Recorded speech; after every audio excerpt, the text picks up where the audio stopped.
ತೀರ್ಥ ಪವಾಡ ಇರುತ್ತೆ. 3 ದಿನ ಅಂದ್ರೆ ನಿಮ್ಗೆ ನಂಬಿಕೆ ಇದ್ರೆ ಮೈ ಮೇಲೆ ಅಂತರ ಹಾಕೊಳ್ಳಿ.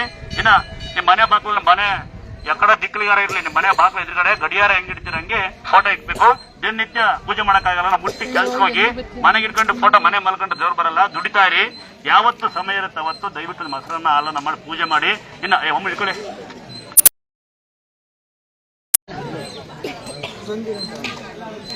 ಸಿಕ್ಕೇರ ಹತ್ರ ಮೊನ್ನೆ ಆಕ್ಸಿಡೆಂಟ್ ಆಗ್ಬಿಟ್ಟಿದೆ. ಗಂಡ ಹೆಂಡತಿ ಮುಗಿದು ಬಿದ್ದು ಗಂಡಿಗೆ ಏಟಾಗ್ಬಿಟ್ಟಿದೆ. ಎಲ್ಲ ವಿಡಿಯೋ ಮಾಡ್ಕೊಂತವ್ರೆ. ಯಾವ ಊರಂತೆ ಅವ್ರ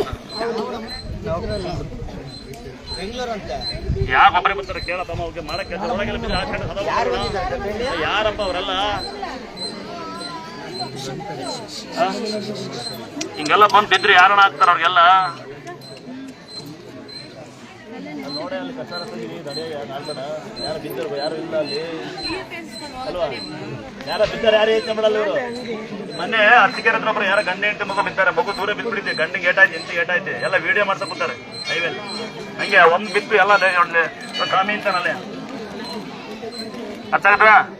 ಇಲ್ಲ ಯಾರಿಗೆ ಮೈ ಕಡಿಯುತ್ತೆ ಅವರು ಬೇವಿನ ಸೊಪ್ಪು ನಿಂಬೆಹಣ್ಣು ಕುಂಕುಮ ಅನ್ನೋದಾದ್ರೆ ನೆನಪಿರ್ಲಿ ನಿಮ್ಗೆ. ತೀರ್ಥನೆ ಬಾಳ ಪವಾಡ, ತೀರ್ಥ ಬಾಳ ನಡೀತಿದೆ, ಪವಾಡ ನಡೆಯದೆ ತೀರ್ಥ.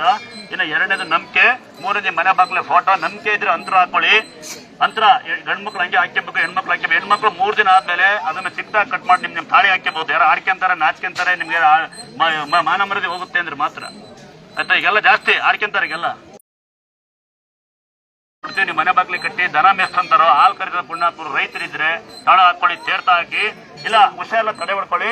ನಂಬಿಕೆ ಇದೆ ನಿಮ್ ಗಾಡಿಗಳು ಸ್ಟಿಕ್ಕರ್ ಹಾಕೊಳ್ಳಿ, ಆಕ್ಸಿಡೆಂಟ್ ಆಗಲ್ಲ. ಅಲ್ಲಿ ಒಂದ್ ಕಡೆ ಸ್ಟಿಕ್ಕರ್ ಕೊಡ್ತಾರೆ, 2 ಕಡೆ ರಸ್ತೆ ಊಟ ಮಾಡ್ತೀರಿ, ಆಕ್ಸಿಡೆಂಟ್ ಆಗುತ್ತಂತೆ, ಮಾಟ ತುಳಿಯುತ್ತಂತೆ, ಮಂತ ತೊಳೆಯುತ್ತಂತೆ, ಕಲ್ಲು ದೇವು ಅಂತೆ, ಮಣ್ಣಂತೆ, ಏನೇನೋ ಹುಚ್ಚು ನಮ್ಮ ಸಂಸ್ಕೃತಿ ಬಂದಾಗ್ಬಿಟ್ಟಿದೆ. ಕಲ್ಲನೇ ದೇವರು, ಮಣ್ಣೆ ದೇವರು ಅಂದಾಗ ಆಕ್ಸಿಡೆಂಟ್ ಆಗ್ಬೋದು, ದೇವ್ ಇರ್ಬೋದು, ದೇವಿಲ್ಲ ಗೊತ್ತಿಲ್ಲ. ವಾಹನಗಳಿಗೆ 2 ಕಡೆ ಸ್ಟಿಕ್ಕರ್ ಹಾಕೊಳ್ಳಿ, ಆಕ್ಸಿಡೆಂಟ್ ಆಗದೆ ಇರಲಿ ಅಂತ. ರಸ್ತೆಗೆಲ್ಲ ಊಟ ಮಾಡ್ತೀರಿ, ಮಕ್ಕಳು ಮರಿತಾರೆ, ಆಯ್ತಾ? ನಿಂಬೆಹಣ್ಣು ತುಳಿಯುತ್ತೆ ಗಾಡಿಯಿಂದ. ಯಾವುದೇ ವಾಹನಗಳಿಗೆ ಏನು ಬರ್ದೇ ಇರಲಿ ಅಂತ ವಾಹನಕ್ಕೆ ಯಾರು ಕೆಟ್ಟ ಸಿಗೋದ್ರಿಂದ ದಯವಿಟ್ಟು ಸ್ಟಿಕ್ಕರ್ ಹಾಕೊಳ್ಳಿ.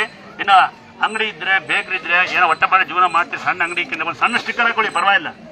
ದೊಡ್ಡ ಫೋಟೋ ಹಾಕಬೇಕು ಅಂತ ಏನಿಲ್ಲ, 2 ಕಡ್ಡೆ ಹಚ್ಕೊಳ್ಳಿ, ವಾರಕ್ಕೊಂದು ದಿವಸ ಪರವಾಗಿಲ್ಲ. ದೊಡ್ಡ ಅಂಗಡಿ ಒಂದೊಂದು ಫೋಟೋ ಹಾಕೊಳ್ಳಿ. ನಿತ್ಯ ತಾಯಿನ ಮುಟ್ಟಿ ಕೆಲ್ಸಕ್ಕೆ ಹೋಗ್ತಾ ಬನ್ನಿ, ಕೆಲಸ ಮಾಡ್ತಾ ಬನ್ನಿ. ಫೋಟೋ ಹಾಕೊಂಡಿನಿ ಅಂತ ಬಂದಿರ್ತಾರಲ್ಲ, ಫೋಟೋ ಹಾಕೊಂಡು ಏನೋ ಕೆಲಸ ಆಗ್ತಿಲ್ಲ ಅಂದ್ರೆ ಏನೂ ಆಗಲ್ಲ. ನೀವು ದುಡಿಬೇಕು, ಅರ್ಥಾಗತ್ತಾ? ದುಡಿದನಕ್ಕೆ ದೇವ್ರನ್ನ ಕೇಳ್ಬೇಕು, ಕೆಲಸ ಮಾಡೋ ಶಕ್ತಿ ಕೊಡು, ಕೆಲಸ ಮಾಡಕ್ ಒಂದು ದಾರಿ ಕೊಡು ಅಂತ. ಬೇರೆ ಏನು ಕೇಳ್ಬಾರ್ದು ದೇವ್ರನ್ನ, ಅರ್ಥಾಗ್ತದ? ಇನ್ನ ಬ್ಯಾಂಕಿನ ಕೆಲಸ, ಲೋನ್ ಪರವಾಗಿಲ್ಲ ತಂಗಿ, ಬರೋ ಬಾಯ್ಲಿ ಫೋಟೋ ಕೊಟ್ಟು. ಆಮೇಲೆ ಯಾರು ಬಂದಿದ್ದೀರಿ, ಯಾರು ಕೇಳ್ತಾರ, ಇನ್ನೊಂದ್ಸರಿ ಕೇಳ್ತಾರ, ಯಾರಿಗೆ ಮದುವೆ ಆಗಿಲ್ಲ, ಮಕ್ಕಳಾಗಿಲ್ಲ, ಒಂದ್ ವೇಳೆ ಯಾರು ಬಂದಿಲ್ಲ, ಯಾರು ಬಂದಿದ್ದೀರಾ, ಯಾರು ಮನೆ ಮಲಗಿದ್ದಾರೆ, ನಂಬಲ್ಲ ಅಂತಕ್ಕಂತಾರೆ ಮಾತ್ರ. ನಂಬಲ್ಲ, ಬರಕ್ ಆಗಲ್ಲ ಅಂತಕ್ಕಂತ ಬುದ್ಧಿವಂತಿ ಮಾತ್ರ ನಾವು ಏನ್ ಹೇಳಕ್ಕಾಗಲ್ಲ. ನಂಬ್ತಾರೆ, ಕೆಲ್ಸಕ್ಕೆ ಹೋಗಿದ್ದಾರೆ, ಬರಕ್ ಟೈಮ್ ಇಲ್ಲ ಅಂತಕ್ಕಂತಾರೆ ಇದ್ರೆ ಬರ್ಲೇಬೇಕು ಅಂತ ಏನಿಲ್ಲ. ಎಲ್ಲಿದ್ದಾರೆ ಅಲ್ಲೇ ಬೇಡ್ಕೋಬಹುದು. ಅಲ್ಲ ಅಂತರಾಕಣ ಕೇಳಿ, ಯಾರು ಮನೆ ಹಾಲಲ್ಲಿ ಒಂದು ಫೋಟೋ ಇಕ್ಕಿ, ಒಳ್ಳೆ ಗಂಡ ಸಿಗ್ಲಿ, ಒಳ್ಳೆ ಮಗು ಸಿಗ್ಲಿ, ಒಳ್ಳೆ ಸಂಸಾರ ಸಿಗ್ಲಿ, ಒಳ್ಳೆ ಹೆಂಡತಿ ಸಿಗ್ಲಿ, 100 ವರ್ಷ ಬಾಳಂತ ಸಿಗ್ಲಿ ಅಂತ ದೇವ್ರನ್ನ ಬೇಡ್ಕೊಳ್ಳಿ. ಯಾರು ನಂಬಲ್ಲ ನಾವು ಜವಾಬ್ದಾರಲ್ಲ, ಅರ್ಥಾಗ್ತದ?